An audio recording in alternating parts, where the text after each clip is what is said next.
성부와 성자와 성령의 이름으로. 안녕하세요. 제가 오늘 세계 젊은이의 날 주교님께 드리는 청년들의 의견과 질문 이렇게 진행을 맡게 된 교구 부주임 대표이자 팔지구 교화성당 부주임 신부인 정영빈 가브리엘 신부입니다. 만나서 반갑습니다.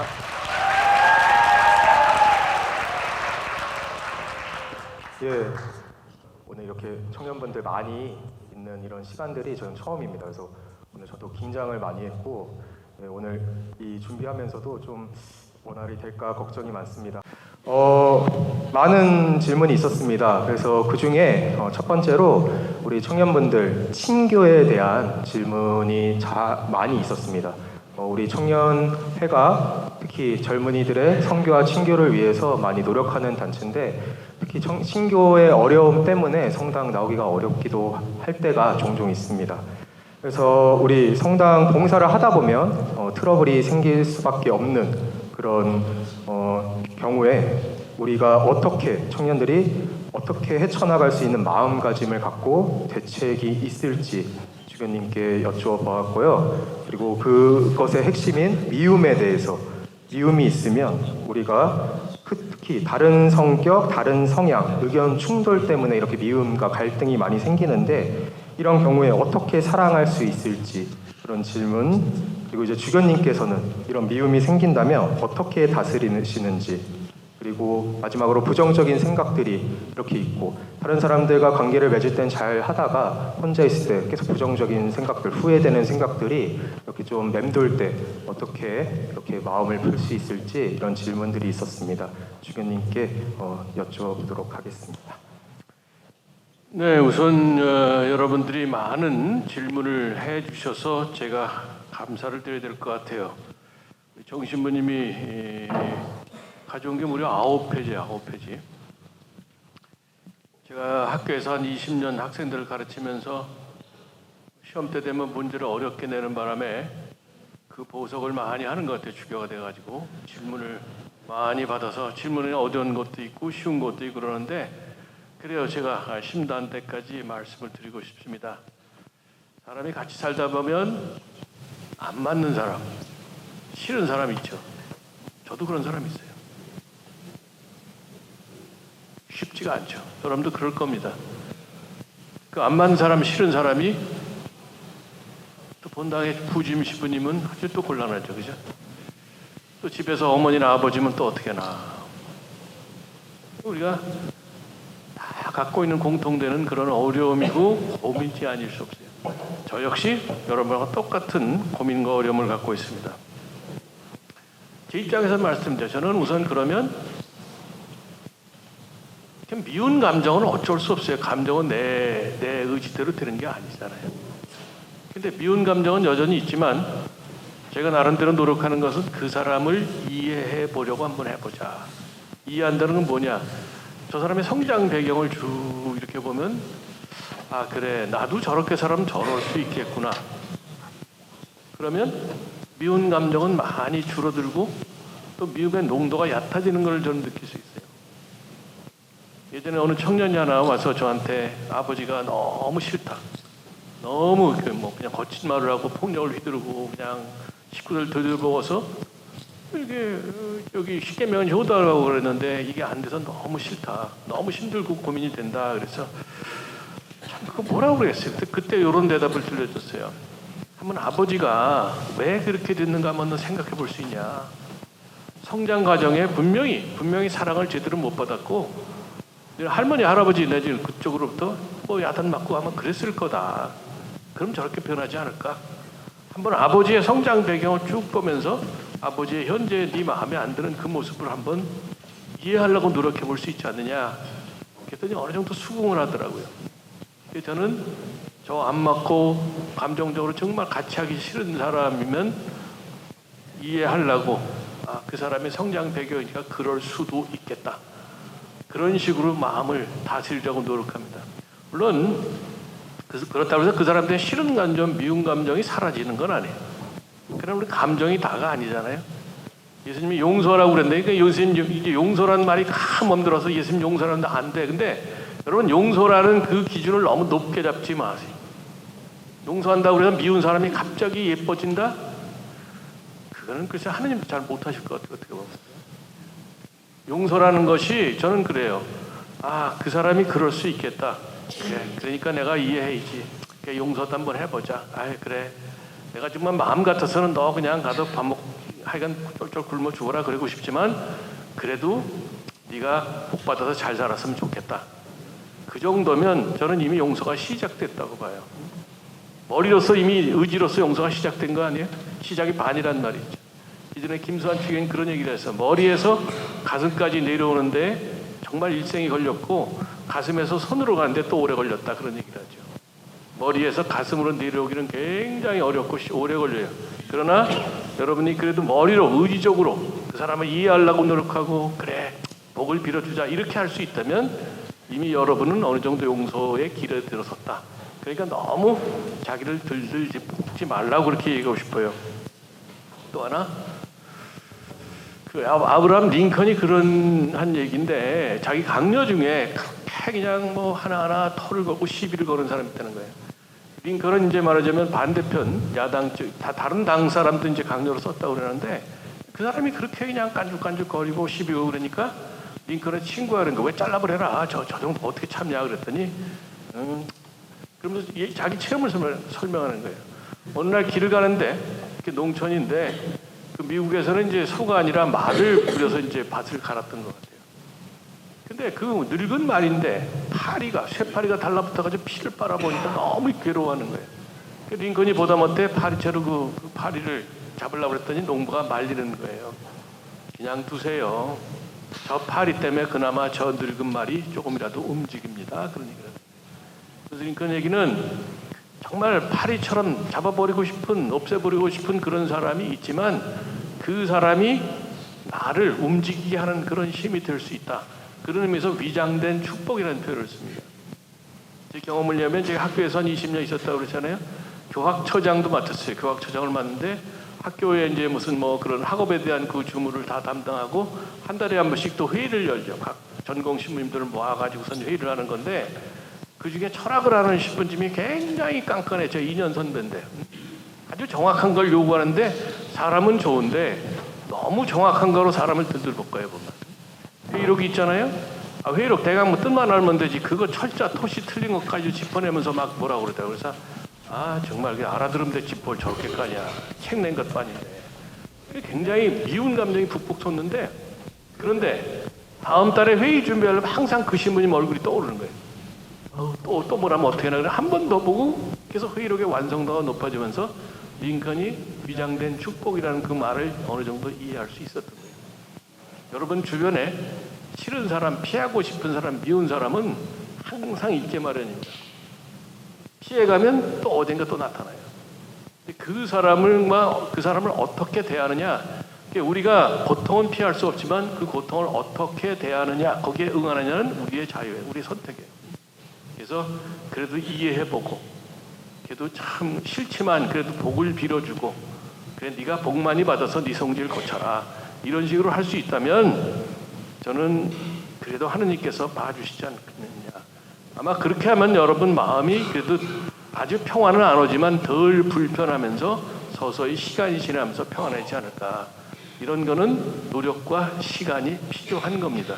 다만 여러분 주변에 싫은 사람이 있다고 무작정 피하려고는 하지 마세요. 언젠가는 막다트려야 하고 싫은 사람을 어떻게 현명하게 대하느냐 그거 우리가 살아가면서 배워야 됩니다. 마지막 하나. 정말 그래도 안 되면 속으로 그래, 너도 죽을 인간이고 나도 죽을 인간이다. 네가 아무리 믿게 길어도 너도 언젠가 죽을 거고 나도 죽을 거다. 아유, 죽을 인생 불쌍하다. 그리고 퉁치고 넘어가는 것도 하나의 방법입니다. 그래서 하여간 제가 생각할 수 있는 경험했던 그 말씀드리고 부정적인 감정이 들 때 어떻게 하느냐. 저도 쉽잖아요. 가끔 어떤 사람 이제 미워가지고 이해하려고 노력하는데 가만히 앉으면 또 미운 생각이 계속 오르는 거예요. 그거 어떻게 해요? 그걸 너무 여러분들 그걸 죄의식 갖지 마세요. 그 부정적인 감정은 내가 의지적으로 일으키는 게 아니잖아요. 감정이라는 건 자기 선택이 아니에요. 그냥 올라오는 거예요. 근데 계속 그 감정을 갖고 생각에 꼬리를 꼬리가는 문제인데, 그런 감정이 올라올 때는 너무 잡히지 말고, 그래 너 또 왔냐? 이따 가. 이런 식으로 좀 가볍게 생각했으면 좋을 것 같고, 그 역시 시간이 지나면서 또 그냥 가만히 쭈그리고 앉았으면 그 감정이 계속 자기를 파먹게 됐어요. 그럴 때 육체적인 운동도 필요하고 기도도 필요하고 그러는 거예요. 저는 우리가 하느님께 많은 것을 봉헌하는데, 바치는데 좋은 것만 바치는 것이 아니라 나쁜 것도, 안 좋은 것도 바칠 수 있다고 봐요. 내가 아무리 노력해도 안 되는데 그거 어떻게 해요? 하느님, 저 여기까지 왔어요. 좀 당신 좀 알아서 해주세요. 우리가 기도하는 것도 굉장히 좋은 방법인데, 그렇게 하면 하느님께서 들어주시는 때가 있더라고요, 보니까. 또 제 경험을 얘기하면, 그전에 유학할 때 이제 10년 유학했는데 한 2년 반 동안에 남자 수도원에 살았어요. 거의 유학 마렵인데 독일어권에 사는 그 지역에서 공부를 했는데, 근데 그 수사들하고 친하게 됐어요. 신부들하고 친하게 지내는데, 어느 날 그 연대에 있는 그 수사 신부죠, 말을 하는데 제가 발음을 좀 틀리게 한 거였어요. 독일어 우물라우트 하는 건데 그 발음이 잘 안 돼요. 그랬더니 약간 교정을 해주는데, 그 사람은 안 그랬는지 모르지만 제 느낌에는, 야 네가 여기 있는지 몇 년인데 그것도 못하라는 빈정거리는 프로제가 들린 거예요. 그 다음부터 그 인간이 꼴도 보기 싫은 거예요. 정말 밥 먹을 때도 보기 싫고, 미사 때 아주 미치겠더라고요. 그러니까 이렇게 보이는데 옆에 앉아서는 안 보이지만 또 보이는 데 있으면, 아유 그리고 내 영성 채야 되나 막 그런 생각 드는 거예요. 하다못해 나중에 진짜로 제가 말씀드린 것처럼, 하나님 이거 주제 안 되네요. 어떻게 좀 해주세요. 그런데 어느 날 미사에서 그게 해결이 되더라고요. 그래서 이렇게도 기도해도 되는구나, 그런 걸 느꼈어요. 근데 그게 딱 한 번 있었지, 여태까지 뭐 여러 번 있던 건 아니에요 사실은. 근데 아무튼 제가 공부하고 싶은 것은, 부정적인 감정이 온다고 해서 너무 당황하지 말고 죄 짓는 거 그렇게 생각하지 마세요. 거기에 매이면 그게 여러분을 묶어놓습니다. 여러분을 그거를 자꾸 이렇게 거기에 휘둘리게 돼 있는 거예요. 부정적인 감정이 오면 좀 가볍게 대하세요. 아유 내가 안 하려는데 또 왠냐, 그냥 웬남쪽 웬만큼 먹는다고 가라, 나 싫다, 이런 식으로 생각하면 오히려 거기서 쉽게 벗어나지 않을까, 그런 전함대로 그런 답변을 드립니다. 예, 다음 질문 설명드리겠습니다. 이것은 저희 부주임 신부님들도 많이 고민하고 하는 부분인데, 청년들의 연령차에 따른 기준과 조화에 대해 이렇게 질문이 많이 있었습니다. 혹시 청년분들 결혼하신 분들이 있나요? 예, 요즘 이렇게 분위기가 좀 결혼도 좀 늦추는 편이고, 경제적으로도 뭐 여러 가지 이유로 그렇게 늦추는 편이고, 또 이제 독신을 좀 그냥 결혼 안 하고 그냥 살 계획으로 하는 분들도 좀 있습니다. 예, 저도 독신입니다. 예, 그래가지고 그런 부분들이 좀 청년의 연령층이 많이 늘어났죠. 30대, 20대, 30대, 뭐 40대까지도. 그래서 그런 부분들에서 이렇게 어쩔 수 없이 갭이 생길 때가 있습니다. 그래서 청년분들 이게 서로 좀 불편함도 있고 눈치가 보일 때가 있습니다. 또 나이 많은 청년들은 언제까지 해야 될지, 근데 또 청년 활동이 행복하기 때문에 더 자리를 잡고 싶은 그런 시간들도 있고, 반대로 또 어린 친구들은 나이에 갭이 있기 때문에 좀 부담스러워하는 경우들도 있습니다. 그래서 질문이 이렇게, 어떻게 나이 어린 청년들과 나이 많은 청년들이 어떻게 이렇게 조화를 이룰 수 있을지, 그리고 나이 어린 친구들을 좀 잘 들어오지 않잖아요. 그래서 그런 나이 어린 친구들을 어떻게 유입을 시킬 수 있을지, 그리고 반대로 이제 나이 많은 30대 중후반, 40대 청년분들이 어떻게 청년 활동을 더 이어가야 할지, 아니면은 이렇게 30, 40대를 위한 미사를 준비해서 이렇게 만약에 준비가 될 수 있으면 그 안에서 할 수 있을지, 그런 부분들 질문이 있었습니다. 예, 주교님께 답변 듣도록 하겠습니다. 답변이 쉽지 않은 그런 얘기인데, 이미 서울에 있을 때 그런 얘기를 여러 번 들었습니다. 저희가 이제 청년 성도 모임 했다는 거 잘 아실 텐데, 그 안에 그런 문제가 있어요. 이제 봉사자들 그 좋으니까 계속 있는데, 청년이라고 할 수 없는 나이임에도 불구하고 계속 있는데 20대 초반의 청년은 너무 부담스러운 거예요. 그러니까 참 서로 봉사하겠다고 와 있는데 내쫓을 수도 없고, 그래서 어느 정도 나이는 되면은 이렇게 따로 그룹을 만드는 게 좋지 않겠느냐, 그들을 위한 어떤 프로그램을 만들면 좋지 않겠느냐 하는 고민을 했고, 그래서 어떤 신부님은 또 시도를 해봤지만 그렇게 아직 넓게 퍼지지는 못했습니다. 저는 어느 정도 나이가 되면 그 나이를 뭐 45인지 40을 잘랐는지 하여간 그건 우리가 꼭 해봐야 되겠지만 그 연령층 되면은 따로 그들을 위한 어떤 미사보다는 그들을 위한 어떤 모임, 기도 모임도 좋고 그 활동보다는 기도라든가 어떤 그런 모임으로 가면 어떨까? 저 개인적으로 그런 생각을 해요. 같이 모여서 뭔가를 함께하는 건 굉장히 좋은 건데 사실은 나이 차이, 나이의 벽을 무시를 못해요. 아무리 잘해준다고 해도 20대 청년들은 40대 언니 오빠들이 있으면 언니도 있으면 부담 갈 수밖에 없는 거예요. 그러니까 나이가 어느 정도 든 세대는 아래 세대를 위해서 자리를 비켜주는 것도 필요합니다. 사실은 이웃사랑의 관점에서. 제가 상담보다도 고민거리인데 그때 청년 선생님 봉사자 중에 하나예요. 아마 30대 말 40대 초반 거의 됐을 텐데 여자분인데 결혼 안 했죠. 자기 남동생이 결혼했는데 올케인데 정말 잘해주고 싶고 잘해주는데 자기를 굉장히 부담스럽게 생각한다는 거예요. 그게 참 미운 마음이 든다는 거예요. 좀 너무 그렇다. 너무 야속하다 그래서 제가 가만히 듣고 있다가 네가 문제야, 네가. 제가 왜요? 잘해주는데. 네가 거기 있는 존재 자체가 문제야. 야, 올케가 왔는데 소녀의 신우가 버티고 있으면 누가 좋아하냐? 네가 문제야. 너는 네가 잘못한 건 없지만 네 존재 자체가 문제이기 때문에 네가 안 보여주는 게 도와주는 거야. 그때 자기는 그렇게 한 번도 생각 못했대요.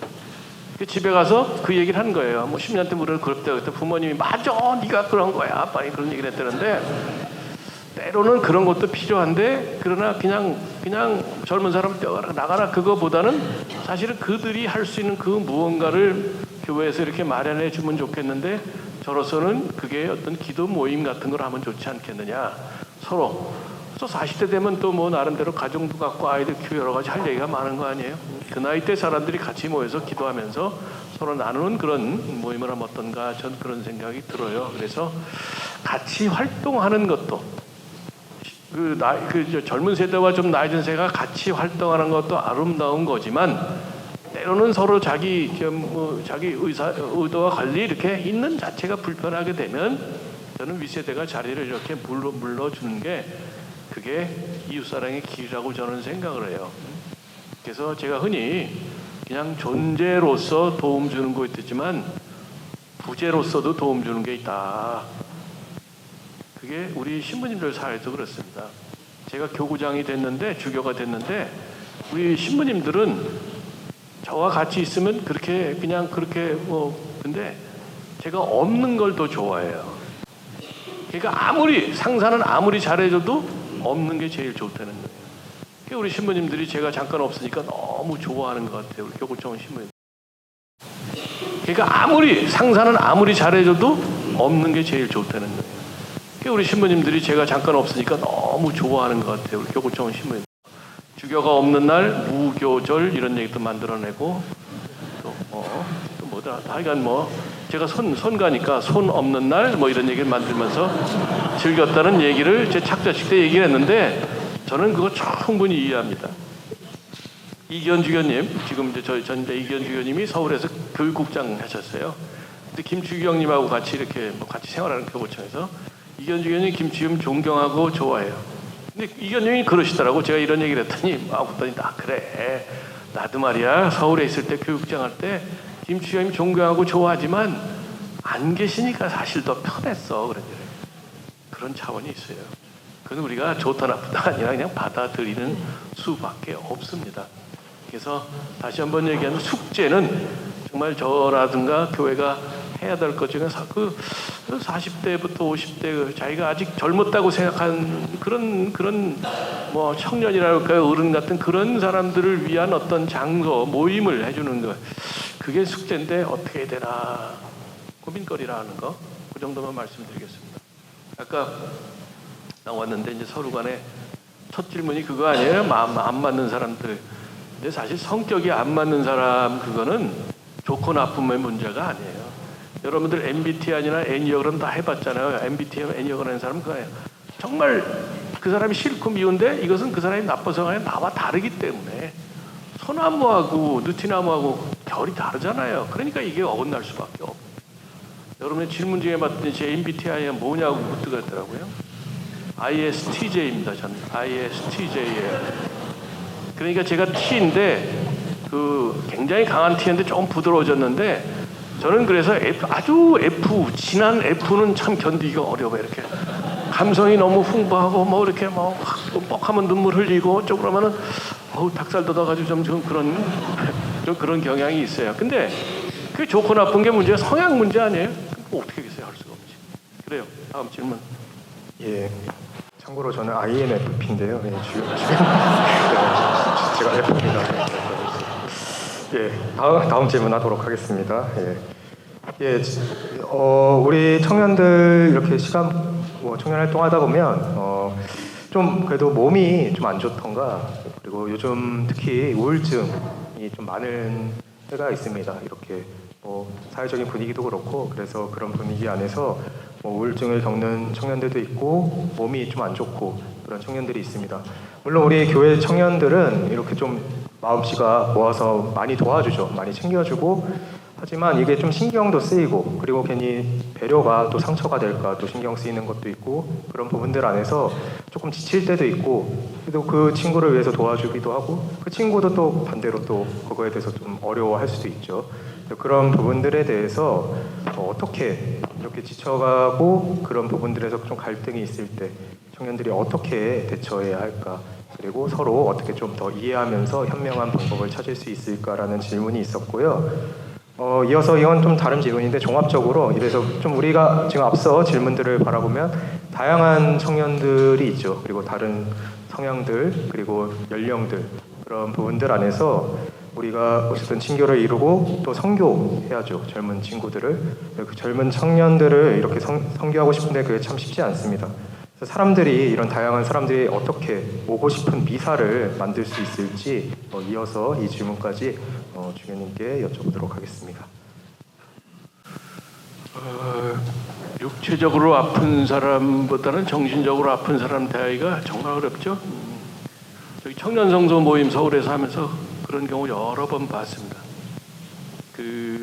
조금 몸이 이제 육체적으로 아픈 사람이 육체만 아니라 몸도 이렇게 마음도 아픈 사람이 이렇게 오면은 성소 모임에서 따뜻하게 맞아주니까 그 사람들은 거기에 계속 있으려고 그래요. 근데 다른 사람들이 잘해주다가 너무 힘든 거예요, 사실은.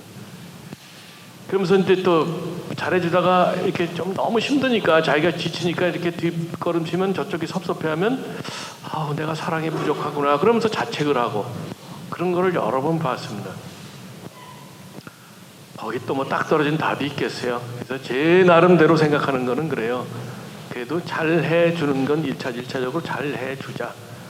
정신이 아픈 사람들 그래도 기본적으로 따뜻하게 대해주고 하는 건 전 필요하다고 봅니다. 그러나 자기를 너무 소모시키고 자기가 번아웃 될 정도로 하지 마세요. 너무 힘들면 좀 뒷걸음 치는 것도 좀 필요하다고 봅니다. 설사 저쪽에서 섭섭한 마음이 갖고 있다 하더라도 둘이 망가지는 것보다는 그래도 내가 좀 기운을 차린 다음에 도와주는 게 전 맞다고 봐요. 사람이 하느님이 신이 아니란 말이에요. 어딘가 이렇게 재충전을 받아야 돼요. 우리가 살아갑니다. 재충전 받지 못하면 우리가 제대로 살지 못해요. 사랑이 많은 사람일수록 그냥 무조건 자기를 아주 일에 갈아넣는데 그럼 번아웃돼서 떨어져 나가요. 하느님이 그거 원하시느냐? 아니라는 거죠. 예수님도 가끔 지치고 힘들면 외딴 곳에 가서 쉬셨다고 그러단 말이에요. 마찬가지예요. 우리도 너무 힘들면 조금 자신을 추스리고 힘을 얻을 수 있는 그런 시간과 장소가 반드시 필요해요. 그래서 한 발짝 뒤로 물러서는 게 그것이 여러분들이 사랑을 거스르는 건 절대로 아니라는 거예요. 내가 힘이 있어야 남을 도와줄 수 있는 거지 내가 힘을 갖추지 못했는데 어떻게 도와줘요? 그러니까 여러분 그건 냉정히 생각하시면 좋겠고 그리고 이렇게 우울증이라든가 아픈 사람들은 사실은 의학의 도움을 받아야 돼요. 약을 먹어야 됩니다. 우리가 친절히 대해주는 건 한계가 있어요. 그 사람이 의료적 도움을 받을 수 있도록 힘들어도 그쪽 방향으로 인도하는 건 전 꼭 필요하다고 봅니다. 한 공동체가 그 사람을 이렇게 감당하기에는 지속적으로 감당하기에는 너무 어렵고 또 그것이 계속 그래야만 하느냐 아니라는 거죠. 저는 의뢰의 도움을 받도록 이렇게 하는 게 참 맞다고 봅니다. 물론 그 과정에서 서로 마음 상하는 게 있지만 그러나 그게 저는 올바른 길이라고 저는 그런 생각을 하고 미사의 청년들이 어떻게 해요? 글쎄 여러분들이 여러분 스스로가 미사에 오는 것을 기쁘게 생각하고 그것이 여러분 표정에 드러난다면 된다고 봐요. 오늘 보고 엠마오로 보는 제자들도 그렇잖아요. 기뻐했다고 그랬어요. 마지막에 주님을 만났고 기뻐했습니다.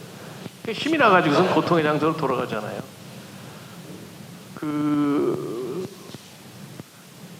우리 백삼이 성인 중에 정의배 마르코라는 분이 있습니다. 병인 받게 때 아주 고령의 60대인가 70대 연세로 이제 순교하신 분인데 1839년 기해 받게 때 프랑스 선교사들이 형장에 끌려가는 모습을 본 거예요. 앵베르 모방 샤스탕 신부님이 형장에 끌려가는 거를 이제 사람들이 쭉 보는 거죠. 새남터로 끌려가는 걸 보는데 그 대역죄인들은 이제 형장 갈 때 다 보게 했잖아요. 경교회로. 길에서 보는데 그 얼굴이 환한 거예요. 기쁜 얼굴을 보고 이게 이제 그 정의배 마르코 그때 이제 뭐 한 40대쯤 40대 됐을 것 같은데 그분은 유학 가정에서 자랐기 때문에 그 천주교는 정말 못됐다 사학이라는 아주 그런 교육을 받고 산 사람이에요. 근데 그걸 보면서 도대체 이건 뭐냐? 저 외국인 선교사들이 여기 올 때 죽을 걸 알고 분명히 왔을 텐데 형량에 끌려가면서 기쁜 모습을 보인다는 이건 뭐냐? 그때부터 천주교 교리를 배우기 시작해서 세례받고 열심히 공동체 회장으로 살다가 그 병인 받게 때 제가 알기로 66세, 67세, 아마 70세인가 그 연세로 순교를 하셨다는 거죠. 그 당시에 그 교구장이었던 베르네 주교님이 아주 칭찬을 했어요. 정말 훌륭하다 거의. 그러니까 우리가 신앙의 기쁨 정말 기쁘게 살게 되면 그럼 다른 사람을 끌어들이는 그것이 된다는 거죠. 햇빛이 있으면 사람들이 햇빛 주위로 몰려들잖아요. 그처럼 우리가 어떤 기쁨이라는 것은 햇빛, 정신적인 햇빛이나 마찬가지. 근데 지금 우리 보면은 미사 오는 사람들이 미사 끝나고 기쁜 모습으로 가느냐? 아니죠. 조금 시원한 모습이죠. 아, 의무 채웠다 말이죠. 미사에 오는 거를 먹기 싫은 밥 먹듯이 억지로 의무 방어전처럼 생각하고 오는 사람들이 적지가 않다는 거예요. 저는 정말 우리 신앙의 핵심은 미사에서 기쁨을 누리는 거예요.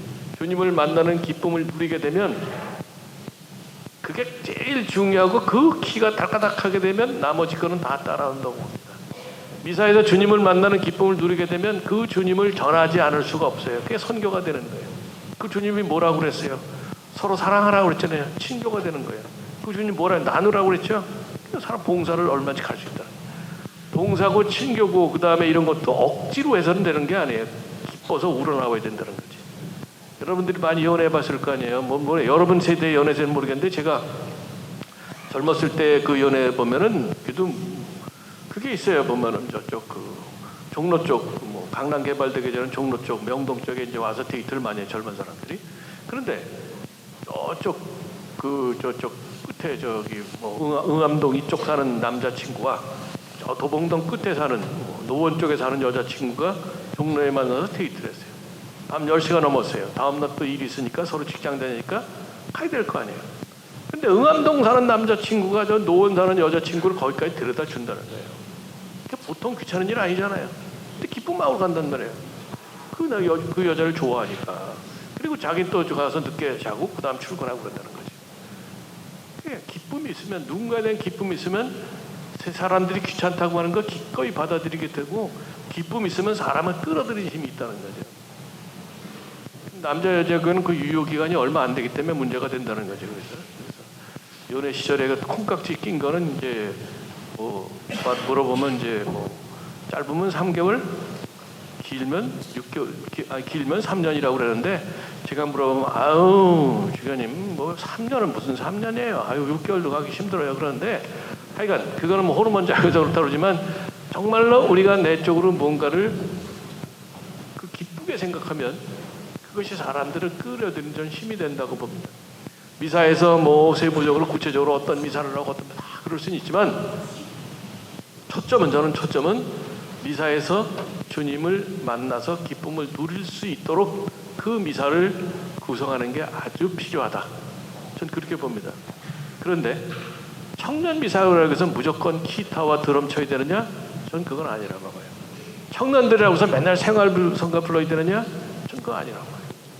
물론 가끔 부를 수는 있지만 정통적인 성가를 불러도 청년들에게 얼마든지 감동을 줄 수가 있습니다. 제가 여기 오기 전에 명동성당서 명동성당에 12시 교중미사가 있어요. 주교들이 돌려가며 하는데 제가 주례할 때는 FM대로 하라고 그랬어요. 오늘 미사처럼 뒤에서 다 모관모장하고 입장하고 향 피우면서 성가도 가톨릭 성가 책에 나와 있는 가능한 그 성가 해라. 잘해라 그 대신에. 슈베르트 뒤에 보면 슈베르트 미사고 하이든 미사고 있죠. 그거 잘 연습해라. 신자들이 굉장히 좋아했어요. 굉장히. 저는 그래서 청년들이라고 무조건 드럼 치고 기타 치고 그건 아니라 그것도 필요하지만 그러나 정통교회 가톨릭 교회가 보존해온 그 정통적인 전례 이것들을 거행할 때 더 그들의 마음을 잡을 수 있지 않을까. 그런데 하여간 그런데 여러분이 여기 있는 여러분들이 미사에서 주님을 만나는 기쁨을 누려야만 여러분 스스로가 신앙생활 정말 활기차게 할 수 있고 다른 사람을 권할 수 있다는 거예요. 내가 확신하지 못하는 걸 가지고 어떻게 다른 사람을 끌어들여요? 그건 사기꾼이지. 그러면 내가 체험해서 정말 이게 좋다? 그러면 다른 사람 오게 되는 거 아니에요. 농담 삼아는 얘기가 맨날 그거예요. 약 중에 제일 좋은 약이 뭐냐? 신약과 구약이다 말이야. 몇천 년 된 검증된 그런 약인데 단지 우리 천주교 신자들은 그 약효를 모르는 게 문제다. 그 약효를 알면 정말 다른 사람에게 그 약 먹으러 할 수밖에 없다. 그 면에 있어서는 사실 개신교 신자들이 우리보다 한 걸음 더 앞섰어요. 어쨌든 간에 그 사람들은 하나님 말씀에서 있던 두꺼운 성경 가지고 교회 가가지고 그 말씀대로 살고 기쁘게 살아가요. 그런 거는 우리가 조금 보면서 배워야 할 그런 부분이 아닌가. 그렇게 생각합니다. 예. 주교님 혹시 괜찮으시면 제가 몇 개만 이렇게 찝어서 좀 질문을 드려도 될까요? 예, 그렇게 하도록 하겠습니다. 조금 요약해서 제가 질문하도록 하겠습니다. 방금 신교에 대해서 질문 이렇게 주교님께서 답변하셨고 이제 활동에 대한 질문이 좀 많이 있는데요. 제가 좀 요약해서 청년분들이 질문하였던 건 교회 안에서 바라보는 청년의 역할에 대해서 물어봤는데요. 특히 뭐 청년회 그리고 청소년부 교사분들도 있겠죠. 어린이부 교사도 있겠고 그런 교사들의 미래에 대해서 미래 비전에 대해서 어떻게 생각하는지 그래서 그런 역할들 교구에서 바라는 역할들 그리고 이렇게 지금 시대 속에서 변화되어 가고 있는데 교회 밖에서도 청년들의 역할들에 대한 질문이 있었습니다. 그거에 이어서 주교님께서도 이렇게 젊으셨을 때 그 좀 이렇게 어떤 기억으로 이렇게 청년회든 뭐 이런 젊은 시절 기억이 궁금하다라는 청년들이 있어서 그거에 맞춰서 젊은이라면 어떻게 꼭 지녀야 할 마음가짐이 있는지 이 질문 주교님께 여쭤보도록 하겠습니다. 교회가 청년들에게 줄 수 있고 줘야 할 게 뭐냐? 청년만이 아니라 교회에 오는 성당에 오는 신자들에게 반드시 줘야 하는 게 뭐냐? 사도행전 2장인가 3장에 보면 베드로하고 요한이 그 성전에 기도하러 가는데 근데 그 앞에 안진뱅이가 동냥하고 있었어요. 베드로가 유심히 바라보고 그 다음에 믿음이 하는데 그 사람이 돈을 달라고 그래서 한 푼 줍쇼 그런 거예요. 근데 베드로 사도가 하는 얘기가 나에게는 금과 은이 없지만 나자렛 예수의 이름으로 일어나시오. 근데 안진뱅이가 벌떡 일어나가지고 껑충껑충 뛰며 기뻐하고 즐거워했다. 그게 나와요. 우리 교회가 신자들에게 특별히 청년들에게 줄 수 있고 줘야 할 것은 바로 예수 그리스도예요. 그거를 저는 그래요. 우리 청년들이 정말 말이 반복되지만 주님을 예수 그리스도를 만나는 기쁨을 누리는 거 그게 바로 신앙인데 신앙이 아주 가장 중요한 건데 그러면 다른 것도 그 활동도 기쁘게 할 수 있다는 거예요. 기꺼이 할 수 있다는 거죠. 그것을 주일학교에서 가르쳐야 되고 주일학교 선생님도 자기가 먼저 주님을 만나는 기쁨을 누릴 수 있어야 된다는 거예요. 과거에 보면 고3 때까지 성당 잘 안 나와요. 나와도 주일 미사만 얼른 하고 가죠. 대학 입시가 우선이니까. 근데 대학부터 넣으면 그 다음에 부모들이 그러죠. 이제부터 성당 활동 좀 해라. 보통 주일학교를 많이 간단 말이에요. 근데 주일학교 교사를 하면서 자기도 잘 몰라요.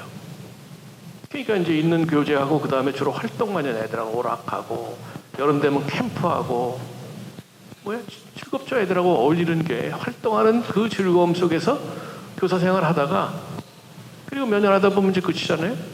활동 안 하니까 너무 심심하고 허전한 거예요. 그러니까 성당도 딱 안 합니다.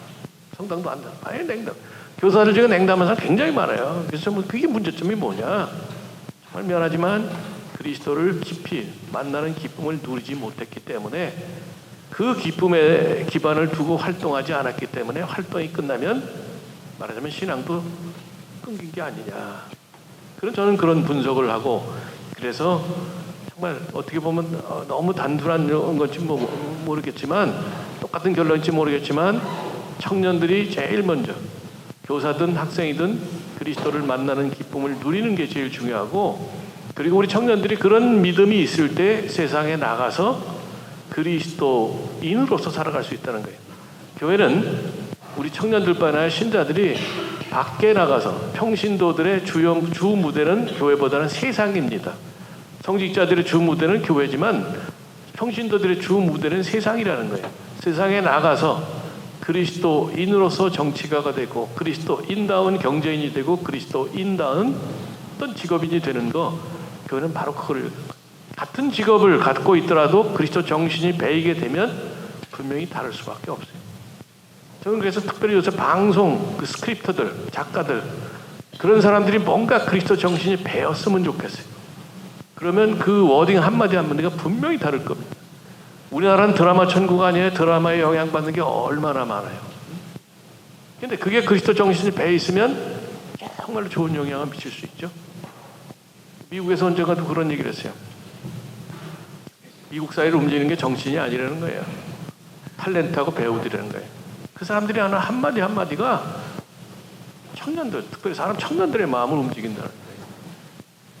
이따 우리가 하느님 앞에 갔을 때 하느님 앞에서 우리의 잘못이 낱낱이 다 드러나. 우리 잘한 것도 다 드러나지만 잘못한 것도 다 드러날 거예요. 얼마나 부끄럽고 창피하겠어요.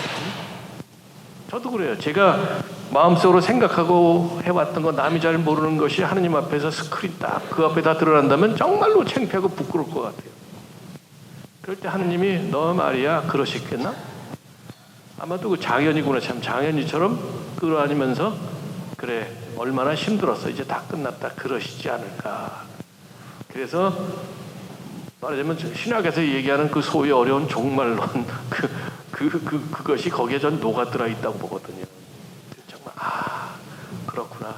물론 그 작가가 그랬는지 어쩐지 모르겠어요. 그러나 그 그리스도교 정신을 가지고 있으면 자기가 쓰는 글에 그게 드러나게끔 하게 되는 거예요.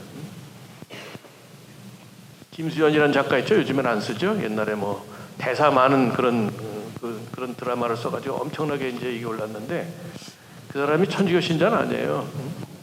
근데 천주교 어떤 좋은 천주교 신자를 만났는지 어떤 건지 모르겠어요. 근데 장미가 나왔는데 그 지금 약간 재수 없는 그런 부잣집 아줌마예요 이제. 근데 대사 중에 어떤 사람이 착하다 좋다고 그랬더니 그 사람 레지오야 그런 얘기 나오지. 깜짝 놀랐어요. 야 어떻게 저걸 집어넣냐? 우리 천주교 용어는 완전 레지오 단원인데 그 사람 레지오래. 그런데 저걸 알아들을 천주교 말고 알아들을 사람이 어디 있나? 근데 김수현 작가는 누군가가 분명 레지오 단원 중에 굉장히 좋은 사람 만났으니까 그걸 대사에 끼워놨다는 거죠. 뭐 작은 일이지만 뭐 그렇게 될 수 있지 않을까 저는 그런 생각이 들고 또 하나 뭐였죠? 뒤에 내가 얘기하는 거 잊어먹었네. 예, 주교님께서 사회적으로 또 뭐? 사회적으로 변화가 있을 때 그 사회 안에서 청년들의 역할에 대해서 말씀하시죠. 여러분들 이상이 높기 때문에 사회 부조리에 대해서 금방 눈에 뜨고 그 다음에 거기에 대해서 뭔가 이렇게 투쟁하고 싶은 그런 생각이 들 거예요. 그거는 정말로 청년만이 가질 수 있는 겁니다. 기성세대라면 내가 어떻게 될까 두려워서 한바탕 불렀어요. 저만 해도 그래요. 그 이상을 갖는 건 굉장히 좋습니다.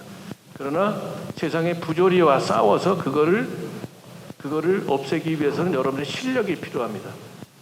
여러분 실력 키우세요. 그리고 또 하나 세상의 폭력과 악이 굉장히 많습니다. 아주 구조적인 엄청난 폭력들이 많아요. 그것과 싸우려면 여러분 스스로가 영적으로 정말 하느님께 의지해서 여러분이 거기 그 영적으로 충만하자면 안 되게 됩니다. 폭력이 무서운 이유가 뭔지 아세요? 폭력 자체가 무섭기도 하지만 폭력과 싸우는 사람을 금방 폭력적인 인간으로 만들어버려요. 누가 폭력을 대하잖아요. 나도 모르게 불끈 주먹을 휘두르고 싶은 생각이 든다는 거예요. 그런데 예수님 뭐라고 했어요? 예수님 그렇게 안 하셨잖아요. 십자가에 못 박히면서도 자기를 못 박는 사람을 위해서 아버지 저들이 하는 일을 모릅니다. 저들 용서하셨단 말이에요. 비폭력으로 대하셨다는 거예요. 그것은 우리 안에 예수님으로 가득 차고 우리가 예수님께 딱 그분으로부터 이게 우리가 뭘 받지 않게 되면 절대로 그렇게 못합니다. 니체라는 사람이 있어요. 무신론을 주장한 그리스도교를 엄청나게 욕한 사람인데 가끔 옳은 얘기를 했어요. 뭐라고 그러냐? 괴물과 싸우는 자는 스스로 괴물이 되지 않을까 조심해야 된다. 아주 진리입니다, 여러분들. 여러분 사회에 대해서 비판의식 갖고 부조리를 위해서 싸우는 거 나름대로 다 좋아요. 그건 뭐 저는 아주 젊은이다운 그거라고 보는데, 그런데 괴물과 싸우는 자는 스스로 괴물이 되지 않도록 조심하라. 그 말 기억하시고, 그러기 위해서는 빛이신 예수님께 깊이 뿌리를 둬요. 그래야만이 우리가 그분의 빛으로 어둠을 흩어버릴 수 있다는 거예요. 어둠이 어둠을 쳐이길 수 없습니다. 우리가 빛이신 그리스도께 뿌리를 두고 있을 때만이 그분의 빛으로서 어둠을 쫓아낼 수 있다는 거, 그거는 꼭 생각하셨으면 좋겠어요. 저는 젊은 시절 어떻게 지냈는지 별로 젊은이답게 못 지내서요, 사실은. 왜냐하면 초등학교 들어가기 전부터 신부 되겠다고 해서 가지고 중학교 때 가려는데 그때 중학교가 없었어요. 그래서 시골에서 남녀공학 다니다가 그 다음에 고등학교 때 가서 기숙사생 하면서 신부 되겠다고 이러왔기 때문에 사실은 젊은 여러분처럼 젊은이다운 그렇게 활개치면서 못 해봤어요. 그래서 젊은 시절을 제가 가슴 뜨겁게 지냈느냐? 솔직히 그렇게 못 지냈어요. 신부 되겠다는 그 1년만 지냈는데, 근데 약간 삐딱한 마음은 나중에라도 생기더라고요. 그래서 사춘기가 좀 늦게 온 그런 것도 유예된 사춘기라고 할 수 있는 그런 경험이 있다는 거, 그 정도만 말씀드리겠습니다. 예. 이제 많이 배고프시는 저 치킨 냄새가 좀 나는 것 같거든요. 그래서 그냥 딱 두 개만 더 질문, 큰 질문 하나, 짧은 질문 하나. 제가 큰 질문일 수도 있는데 오늘 또 특별히 청년 성서모임 봉사자분들 신부님하고 함께 오셨는데 청년 성서모임 연수 프로그램을 주교님께서 만드셨다고 들었다고 청년이 이야기하면서 가장 중점적으로 생각하는 것이 무엇인지, 그리고 특히 성서모임을 하면 창세기, 탈출기에서만 머물고 그리고 거기까지 이렇게 마치지 못하는 청년들이 많은데 좀 한 말씀 이렇게 그런 청년들한테 부탁을 드렸습니다. 제가 청년 성서모임에서 부탁한 것 같습니다. 이걸. 그리고 연수를 가지 않는 청년들에게도 좋은 말씀 꼭 부탁드린다고 했고요. 원래 기도에 대한 질문이 있는데 여기에 이어서 성경에 대한 묵상의 질문이 있었습니다. 그래서 성경에 대한 묵상은 어디까지 허용하는 건지, 개인적인 묵상은 어디까지 교회에서 허락하는 건가요? 에 대한 질문 주교님께 듣도록 하겠습니다. 청년 성서모임 프로그램은 제가 만든 게 아니고 1972년에 청년 성서모임이 시작이 됐어요. 영원한 도움의 성모의 정릉, 거기서 이제 수녀님들이 시작을 했고, 조마우로 수녀님이란 분이 그때만 해도 우리가 그 성경 공부를 제대로 안 했기 때문에 개신교회 성경 그룹을 보면서 거기서 배워서 거기를 바탕으로 전례, 미사라든가 고해성사를 집어넣어서 완성이 된 겁니다. 저는 1995년부터 청년 성서 모임 연수 지도 신분에서 2013년까지 32번을 했는데 정말 저는 그 말씀에 힘이 있다고 봐요. 청년들이 그래도 하나님 말씀에서 힘을 얻는 그것이 청년 성서 모임이 아니겠느냐. 6개월 동안에 그릇 공부하면서 뭐 제대로 한 건 아니죠. 사실은 제대로 한 사람도 있지만. 그리고 3박 4일 연수 들어와서 처음에는 입이 이만큼 나왔어요. 창세기 같은 경우. 좋다고 그래서 왔는데 하나도 안 좋은 거예요. 시계 다 뺐고 못 뺐고 뭐 뺑뺑이 돌리고. 좋은 거는 끝에 가서 좋다는 거지 처음부터 좋다는 건 아니거든요. 그런데 그 프로그램이, 그 그룹 공부하고 연수 거친 사람이 하느님 말씀에 의해서 변화되더라고요. 끝날 때는 전부 그냥 밝은 모습으로 정말 구름에 둥둥 뜬 사람처럼 본당 가가지고 한두 달은 굉장히 기쁘게 지낸다고 그래요. 본당 사람들 제 약 먹은 거 아니야 할 정도로 그렇게 들었어요. 그런 기쁨을 줘요. 잠시지만. 거기서 할 말이 많은데, 근데 솔직히 제가 신학생으로 지냈고 신학을 공부하고 유학까지 갔다 오고 신학교에서 20년 가르치면서 하느님 말씀의 힘에 대해서 수도 없이 얘기했지만 정말로 하느님 말씀이 능력이 있다는 것은 청년성서 모임을 통해서 체험했어요. 하느님 말씀은 그 자체에 힘이 있습니다. 근데 그 힘이 효과를 내고 만개되는 것은 그러기 위해서는 우리가 어떤 좋은 조건이 필요한데 청년성서 모임이 굉장히 좋은 조건을 마련하고 있다고 봅니다. 1972년에 시작을 했으니까 50년이 훌쩍 넘었죠. 아직까지 유지된다는 건 거기에 뭐가 있는 거예요. 저는 여러분 중에 꼭 청년성서 모임 한번 해보시라고 권하고 싶고, 창세기, 탈출기, 마르코, 요한이 있는데 창세기 간 사람이 다 탈출기 가지 않고 또 탈출기 간 사람이 다 마르코 가지 않는데 안타깝죠. 대부분 3분의 1 정도 가요. 창세기 한 사람 중에 3분의 1이 탈출기라고, 탈출기 중에 3분의 1이 마르코 가고 또 마르코의 3분의 1 정도가 요한까지 갑니다. 더 많이 갔으면 좋겠지만 이것은 세상의 3분의 1의 법칙이에요. 어느 한 사회가 돌아가기 위해서는 3분의 1이 열심히 하고 3분의 1은 제목하고 3분의 1이 어영부영하면 그 사회는 돌아가게 돼 있다는 거예요. 개미 사회를 보니까 딱 그렇게 돼서 어떤 사람이 열심히 일하는 3분의 1만 딱 남기고 3분의 1을 없앴대요. 그랬더니 그 3분의 1이 딱 3등분되더라는 거예요. 그거 생각하면 그냥 우리가 담담히 받아들이는 수밖에 없어요. 한 사람이라도 더 가게 만들지만 그거 그렇게 쉽게 안 바뀝니다. 그러니까 거기에 대해서는 너무 여러분들이 마음 쓰지 말고 나라도 잘하자 그러시면 되는 거고, 또 하나는 뭐였죠? 맨날 성경의 성경 예. 묵상 내지 해석인데 자유롭게 묵상 해석하세요. 그러나 가끔 교회 가르침에 어긋나는 것은 아닌가, 그거는 생각해 봐야 돼요. 내가 하다가 이게 혹시 교회 가르침과 다른 건 아닌가, 그건 점검해 볼 필요가 있어요. 묵상 해석 교회에서는 자유롭게 하라고 그래요. 그러나 교회 가르침에 어긋나게만 하지 말아라. 기도도 그렇죠. 기도도 하나님 뜻에 맞게 해야지 뜻에 맞지 않게 하나님 절대로 안 들어주잖아요. 실제로 있었던 일이에요. 몇 년 전에 들었던 얘기인데 어떤 아주머니가 가정사정이 너무 어려우니까 아파트한테 가지고 있었어요. 기도 어떻게 하는지 아세요? 하나님 저희 집 아파트 3배 오르게 해주세요. 그랬더니 그 기도 하나님 들어주겠어요? 안 들어주죠. 하나님 뜻에 안 맞기 때문에. 여러분들이 자유롭게 묵상할 수 있고 성경에 대해서 이런저런 해석할 수 있지만 그것이 교회 가르침에 어긋나는 건 아닌지는 가끔 점검할 필요가 있다는 거예요. 또 하나 질문이 뭐였죠? 예. 네? 또 하나. 그럼 마지막으로 한 번쯤 가보길 추천하고 싶은 성당에 대해서 성당? 네. 오래된 성당, 기도 많이 하는 성당 가보세요. 명동 성당, 강북 성당 이런 데 가보세요. 오래된 성당, 기도 많이 하는 성당 가보시면 아주 좋습니다. 그 다음에 무슨 책을 권하느냐? 여러 책이 있지만 제 책 권할게요. 제 책. 방고 시간입니다. 이제 거기 끝나 방고 시간. 미사 마음의 문을 열다. 그 책 읽어보세요. 미사 마음의 문을 열다. 그런 미사에 대해서 여러분이 많은 걸 얻을 수 있습니다. 닭이 식는다고 그러네. 예. 네, 오랜 시간 이렇게 소중하게 답변해 주신 주교님과 또 오랜 시간 경청해 주신 청년분들께 다시 한번 감사드립니다. 네.